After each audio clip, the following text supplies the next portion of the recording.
Greetings internet, welcome Aaron to Aaron's Place, and I hope you're doing fantastically well. Can't even remember what episode this is, probably episode 7, because I've just shot a previous episode, so hopefully this is episode 7. It will be in the title, but I'm just going to say this is the next episode.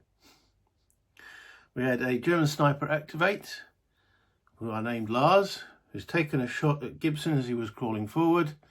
And, well, the way I'm reading it, his butt was too high and he got his butt shot and he's now incapacitated. And that's the situation we're at the moment. We're just about to go into action round 2. And, yeah, I'm a man down. I hope you're enjoying what you've enjoyed so far. If you have, hit that like button. Subscribe if you haven't done so already. We'll be going down to the map, but also remember, all comments are much appreciated.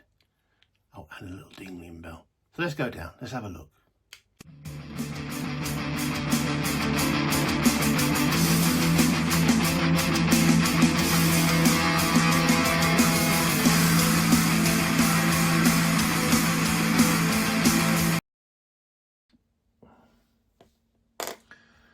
So there's Gibson, incapacitated.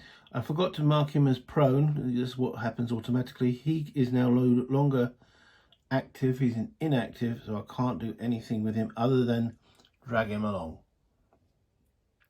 What I've got to do now, we're just entering action round 2, and the start of action round 2 is I have to do US awareness phase. So I've got to determine which of these dudes are actually going to do anything about Gibson being taken down. So I'm going to start with Cornwall and move that way. So Cornwall's perception is 5 and I roll 2, so he is aware. Next up, Bell, assistant squad leader. He's got a perception of 6. He rolls a 0. Bell's aware. I mean, there's a shot gone out. This is the first shot of the game. But Evans got a perception of 4, rolls an 8. See, he remains unaware. And Fitzpatrick has got a perception of 3, rolls a 1, he's aware. Moving along, Hudson. Perception of a dodo, rolls a his perception 1 and he rolls a 9. Gotta love these dudes. Okay. Ambrose, squad leader. Perception of 7. He rolls a 5. He's up. And then Dylan's got a perception of 3. He rolls a 2. He's up as well. Excellent. So I've got Evans and Hudson who are unaware of what's going on. And we have obviously Gibson with a bullet in the ass. As this is the second action round, we will roll for an event. I rolled an 8.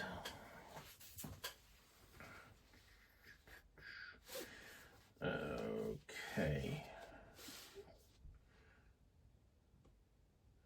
It says S2126. We've already had sighting 2, so that equals a no event. Okay, after the event phase, we have the action phase, determine initiative.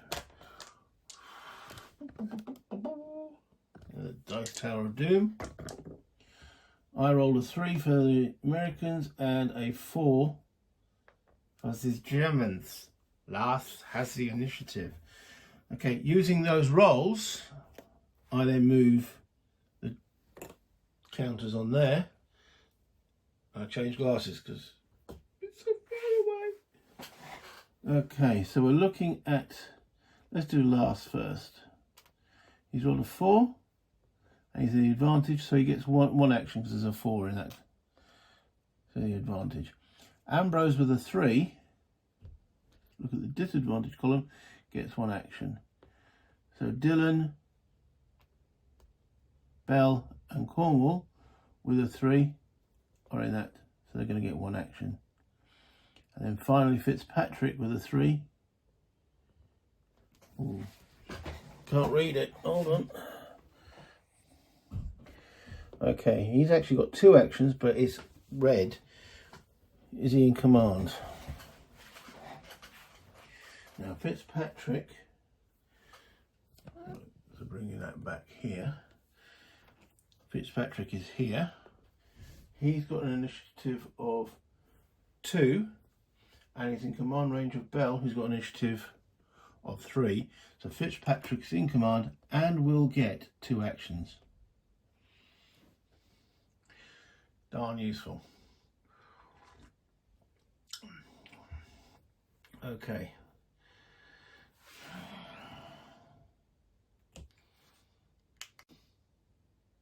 How to deal with this chap, this sniper. There's a stream in the way. I've got to stand up to cross the stream. I therefore really don't want to do it in his line of sight.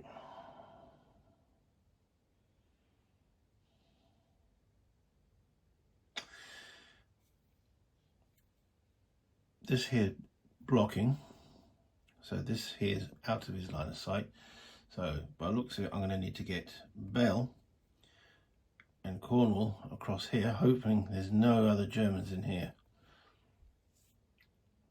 I haven't seen any.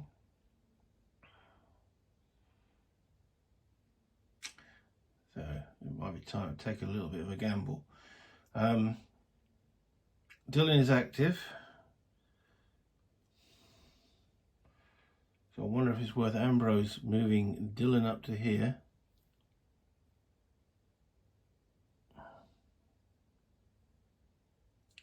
And putting some fire in. But if Dylan gets to here, there's 4 movement points. If he gets to here, Lars will get a shot at him.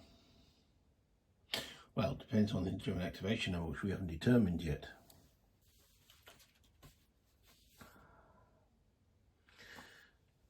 I'll do that now. The activation number is 4. Now, I could look at the card. I could determine what Lars is going to do, but I'm not going to do that. I don't think... And this could be making it harder on myself. Fair enough. But I think it's... I shouldn't know what Lars is doing until he actually does it. Cup of tea again. So,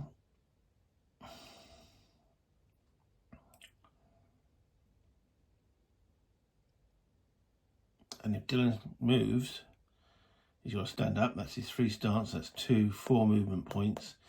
He'll be standing in a wood.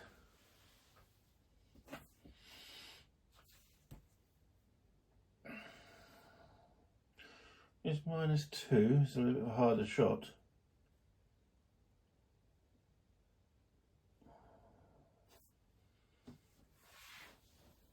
I was going to show how this actual line of sight worked as well from that building hex. So let's just show that. From that aperture there, you can see that hex. And then those 3. And then effectively along those hex rows there and there. There. And along. You get the gist. Okay. And anything in between. So that hex will be in line of sight of that aperture. That's that type of hex. Then from this one, it changes. It will be those 2. Then those 3, and so on. Now that aperture there actually is a door, it's not a windy. Ah, does that change it? The field of view is the same, but if he was prone, he couldn't see out the windy and therefore couldn't be seen and shot at himself. Though I am using that penetration rules. If you can shoot at a target you can't actually see through the wooden and through stone buildings if you've got a powerful enough weapon. But he's at the door to most of my guys, so he can be seen and shot at while prone. He's got a hard target, but he can be seen and shot at.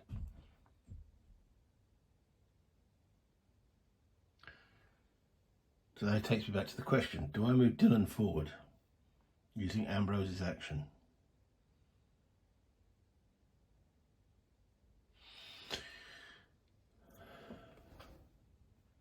Well, actually, we've got... when we get there, we aren't even there yet. We're at the present moment, we're looking at Fitzpatrick. Let's do down here. But that's, yeah, I think I'm going to move Dylan forward when I can. Ambrose will spend his action to get him activated. But we start with Fitzpatrick, who has got 4 movement points. And we'll do a free stance change and move to this hex and then into this hex, because you know he can't be seen because of that brush there by Lars. And that's J17, so I need to check that.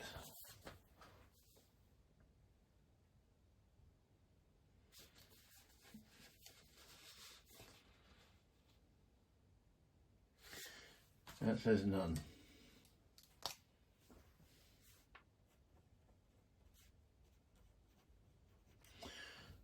And that's Lars's 4 movement points. So he drops from 2 turns down to 1 turn, which then brings Lars into effect. So that's interesting. Remember what I was saying about Dylan? Lars will get his shot now. The only target he's got at the present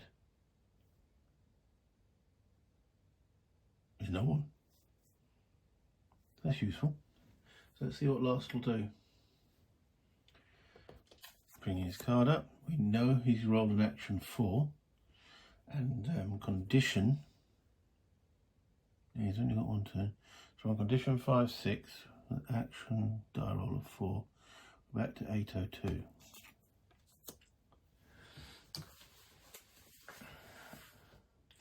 Crouch, then conduct best fire at closest target. There's no one to fire at.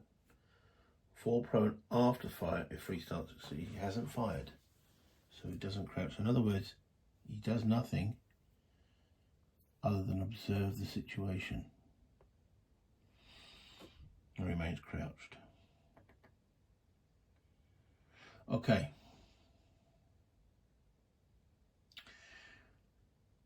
Now it's on all of my guys, as you can see on the action chart here. Lars has now moved from there with the advantage down to there. I can choose whichever order I want. Well, as Fitzpatrick has been moving, let's continue that move. The stream costs 2 movement points, I believe. Let me just double check. Stream is 2 movement points, and he's got to be standing. He is standing. So let's go into K17 for 2 movement points. Just put that there to remind me, because I just hope there's no Germans here, because then I'm FUK'd. Okay. So what have I just done? K17.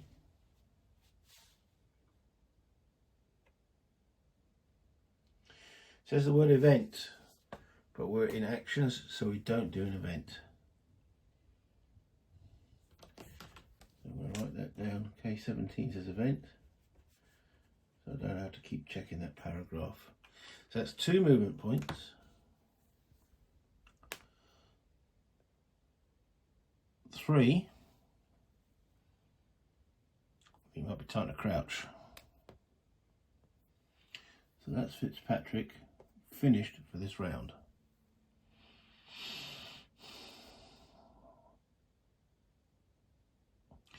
Okay, so I've got Evans here, who's unaware of what's going on.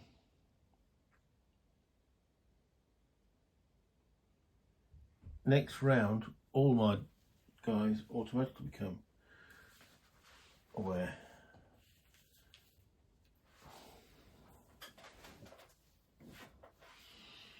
So, but do I want to move Bell, leaving this guy unaware of what's going on? Not unaware, out of command, because if Bell moves up here, he's going to be out of command. So we're not going to do that. Bell will spend his turn. He's a commander. He will spend his turn, taking him down to 0, but he will give his turn to Cornwall, who now has 2 turns.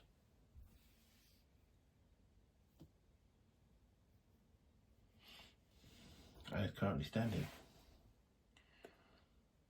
He goes to L17.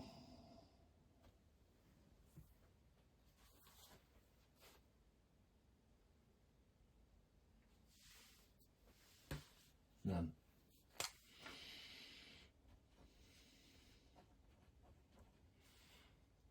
That's 1.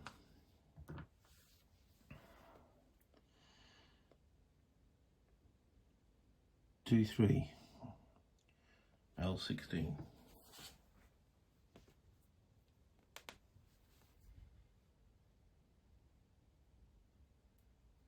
Has the word event. We're in rounds, no event.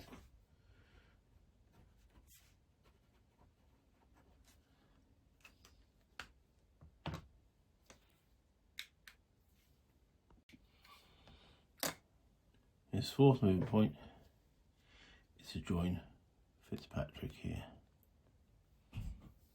And he won't crouch.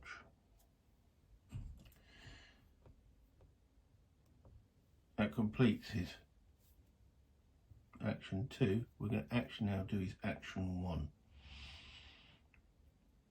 So to go into the woods or brush, which we know from what I showed earlier, remembering that this is the line of sight, we go here, we can get a shot. It would be a snapshot though. The downside of that is that will put Cornwall out of his command range for the next round. And if he panics, that's not a good place to be.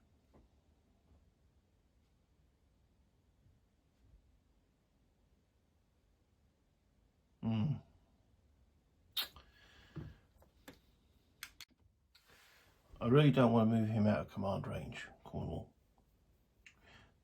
What I'm going to get him to do is lob a grenade. This is the grenade. So I'm going to try and lob it. I can lob it up to 6 hexes. He's standing. So I'm going to try and lob it. And you don't even have to have line of sight. It's more accurate, more chance if it is in line of sight. But that is where I want it to land.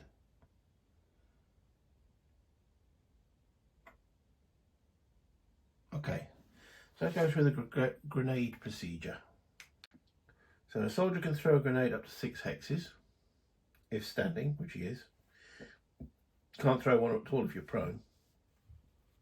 Target need not be in line of sight, but he has a better chance to hit when it is. Determine the range, so it's 3 hexes. So it says, otherwise count the range in hexes from the throwing soldier exclusive to the target hex and locate on the weapons chart. I'm just going to change that shot slightly. It's almost impossible if I'm trying to get through a window or a door and I haven't got line of sight. So I'm actually going to try and drop the grenade here and see if it will affect him. So it's 2 hex range. First of all, I've got to determine if it's a dud. There's a 5% chance that this grenade is a dud. So let's go and have a look at the dice. Tower, 5% chance, dud. 87, no dud. Active grenade. Back here. Right. It then says, this grenade outside, I'm at 2 hex range. I need a 5, it's classed as short range. Possible modifiers, he's not wounded, I'm not firing through an aperture. If throwing into a hex not in sight is -3, so it takes that 5 down to a 3, to a 2. And throwing soldier's weapon skill, he has no weapon skill. He has a 0. So I need a 2 to get that grenade to land there. I roll a 6. So it doesn't land accurately. So let's see where it goes. All right.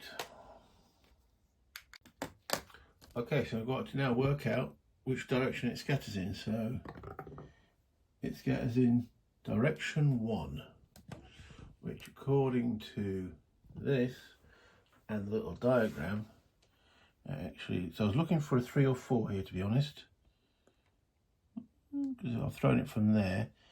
So 1, 2 is there, 3, 4. If it go, so it actually goes off there. Boom. Right. What happens next?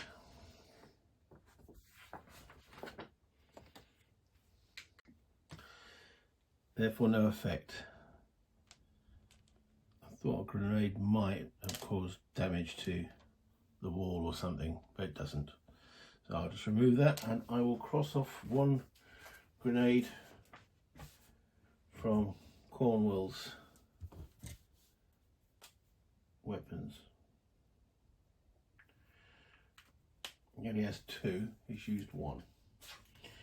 But he keeps him in command range, and that's him done for the turn. So we have Ambrose and Dylan still to go. So Ambrose is going to give his command to Dylan, as I mentioned earlier. So Dylan now has 2. So now Dylan has 2 turns. We'll take the free action, the free stance change to get him standing. And then we'll move him into this hex here for 2. That's F17. I think we've already cleared that one. Let's just double check. Yeah, marked with an event. There are no events, we're in action rounds. And then he moves into G17, which we'll have to double check.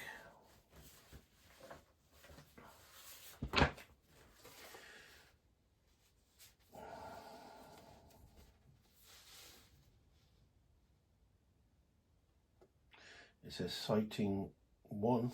We've had sighting 1, so we don't have to worry about that.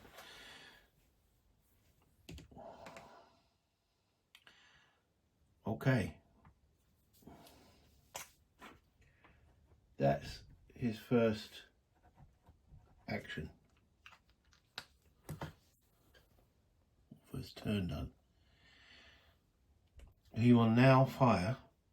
I'm allowed a free stance change. So let's go into crouch. And we'll fire the automatic rifle across there. Okay. So it's automatic rifle. He's going to do an aimed shot. Short range is 2 nice, so that's short range. So first of all, we've got to determine, does he run out of ammo? Okay. Let's bring the dice hit tower here so you can all see it. That's not right, it's not checking his ammo, he's checking to see if this shot is a dud. Okay, so, no, it's not a dud, it's a jam. Okay, so I'm looking at 5% chance of a jam. Remember, reds are 10s, he rolls 20, no jam. So we're now into the actual shot itself. So it's short range, which is a basic 5. Dylan has a weapon skill of 1, that takes it to a 6. However, he's firing at a crouched soldier through an aperture.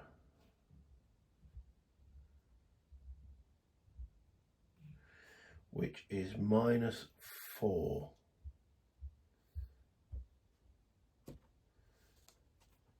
That makes it a bit tricky.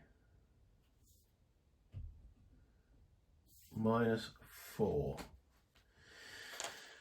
Okay, so I need short range with a 5, weapon skill 6, takeaway 4, 2. 0, 1 or 2.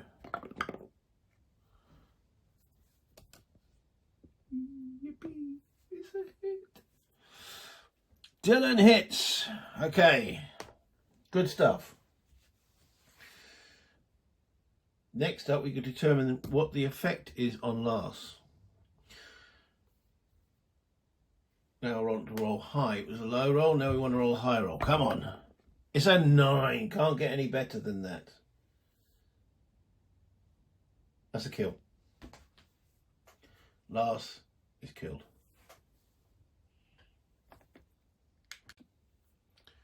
It's actually nice when the tactics pay off.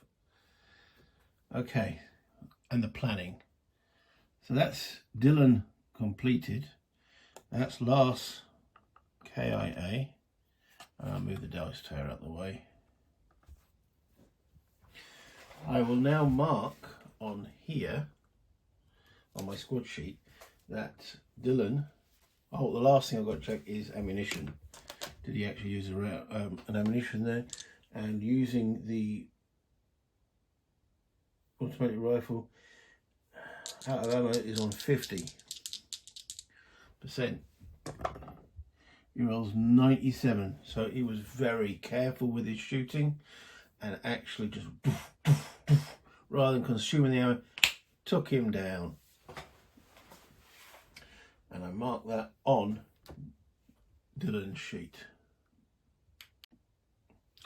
So what I do there, in this is combat points. I put KF, so that's, and 10. So it's killed from fire. German 10, which we know was lost. Just need to check if there's any other effects of a KIA. So I'm going to the damage section. Kills. Soldier suffers a kill result. He is dead. Move his AR marker to the inactive space and place a killed marker on him. He can be moved by other soldiers like an incapacitated. So I could move him, but he did. Okay, so we take his marker from the into the inactive. All right, and that is the end of that action round, because that was the last action that was to occur in that action round. So we'll put these back. So we're back to, because there's no active German on the map, so we're back to, why can't I remember, observation, action rounds, operation rounds. Okay, I'm going to end this episode at this point. Let's bring you back to me. Shortish episode. Activities occurring, shots ringing out, Gibson down, Lars back to the operations. So I'm checking out the window, there's someone approaching. Okay. I enjoyed that. I actually planned it and it sort of worked. We went through grenades and yeah, I'm quite happy with the outcome there. I will at some point be doing, as you know, my deep dive in the rules. Once we get to things like grenades and satchel charges, I'll explain. I mean, I hope I explained it enough detail there, but I'll go further into it as and when it occurs. So with Cornwall and who else went across there? And Fitzpatrick across that stream without being shot at from that line of woods that was directly ahead of them. I'm fairly confident there's no Germans there, because nothing's happened. So, but remember, the name of the game is Ambush. And it keeps biting me on the bum, quite literally, in Gibson's case. Anyway, thank you for watching. I hope you enjoyed the episode. I hope you'll join me for more. Remember to hit the like button, because it goes to all the algorithm stuff. The comments, much appreciated as always, and subscribe if you haven't joined me already as a subscriber. Thank you very much. Enjoy your gaming. Have fun. I'm having fun with this. I hope you are. Bye, Internet.